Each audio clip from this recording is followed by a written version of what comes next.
ईद आ रही है ना, ईद के दिन भी होली बनेगी वहाँ पे। अच्छा, इस दिन ईद होगी, उस दिन भी होली। भाई मैं कट्टरपंथियों को कहना चाहता हूँ, जो ईद बनाए ना अपने घर में बनाए। अगर बाहर आएगा अब के तो छोटे छिट्टे पड़ेंगे, उस दिन जाने कितने पड़ेंगे। जज साहब को सलाम है, बिल्कुल सही बोले हैं कि अगर जिला नहीं संभल रहा तो आप वर्दी उतार दीजिए, क्योंकि वर्दी पहन के और योगी जी के बल पे जो गुंडागर्दी दिखा रहे हैं, मुसलमानों को बैठा के डरवाया जा रहा है, धमकाया जा रहा है। तो संभल के सीओ के मैं बता दूं कि मुसलमान कभी डरने वाला नहीं है, और मुसलमान अगर डरते हैं तो सिर्फ अल्लाह से और किसी से नहीं डरते हैं। और मुसलमानों को डराना धमकाना बंद कीजिए। जो मुसलमानों को कह रहे हैं कि नमाज अगर पढ़ेंगे तो उसका पासपोर्ट रद्द होगा, अगर पासपोर्ट रद्द होता है तो नसीमा जमात संभल के सीओ पे केस करेंगे। मंदिर है तो लोग खड़े होकर हाथ जोड़ रहे हैं मंदिर को, इधर से पब्लिक आ रही इधर से जा रही है, उसे कोई नहीं हटाने वाला। और अगर मैं नमाज पढ़ना खड़ा हो जाऊं रोड के ऊपर तो मेरे आकर के मेरे पिछवाड़े में लात मार रहे हैं। ये सड़कें रोजे वालों के काम नहीं आएंगी, ये सड़कें जागरण वालों के काम आएंगी। तो दोस्तों अभी आप लोगों ने शुरू में कुछ वीडियो क्लिप देखे हैं। ये वीडियो मैं आप लोगों को आगे पूरे दिखाने वाला हूं, जो इस वक्त सोशल मीडिया पर काफ़ी वायरल हो रहे हैं। लेकिन वीडियो दिखाने से पहले आप सभी से रिक्वेस्ट करना चाहूँगा, प्लीज़ इस वीडियो को ज़रूर लास्ट तक देखिए और जितना हो सके इस वीडियो को ज़्यादा से ज़्यादा शेयर ज़रूर कीजिए।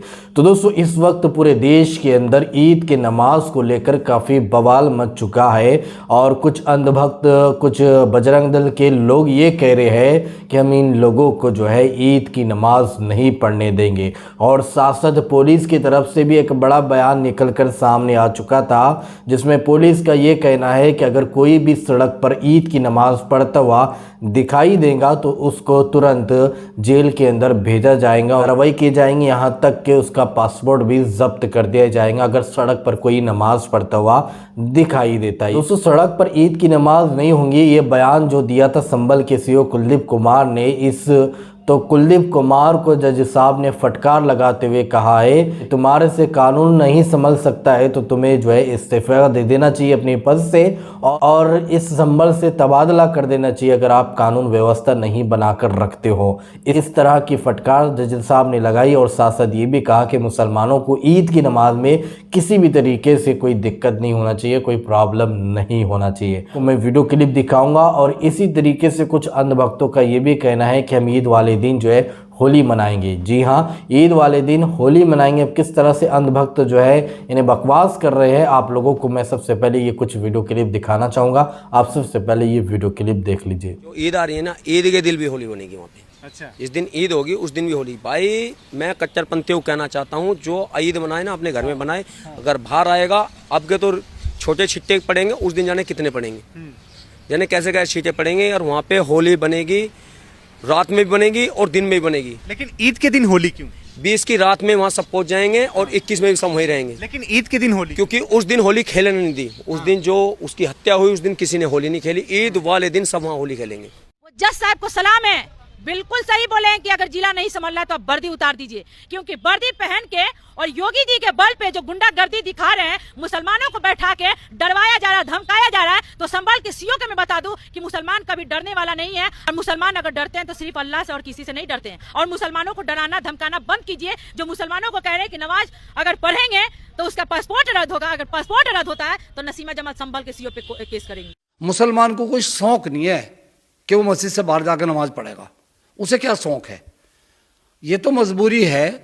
ये ईद आ रही है सामने, ईद का त्यौहार है, एक साल में आ रहा त्यौहार।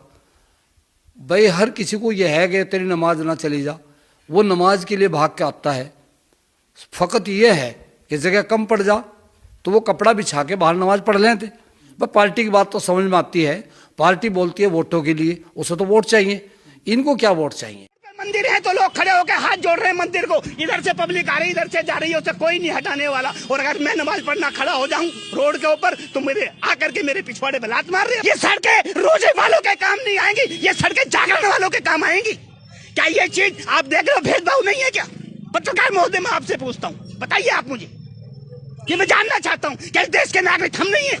क्या इस देश में वोट हमारी नहीं है? नहीं, आपका वोट भी फिर मैं टैक्स भी पे करता हूँ, फिर मुझे नजरअंदाज क्यों किया जा रहा है? दोस्तों देखा आप लोगों ने, ये अंधभक्त कह रहा है कि हम ईद के दिन होली मनाएंगे, और सभी मुसलमानों को चाहिए कि वो ईद के दिन अपने घर में रहे, बाहर ना निकले, अगर कोई बाहर निकलेगा तो उसके ऊपर रंग डाल दिया जाएगा।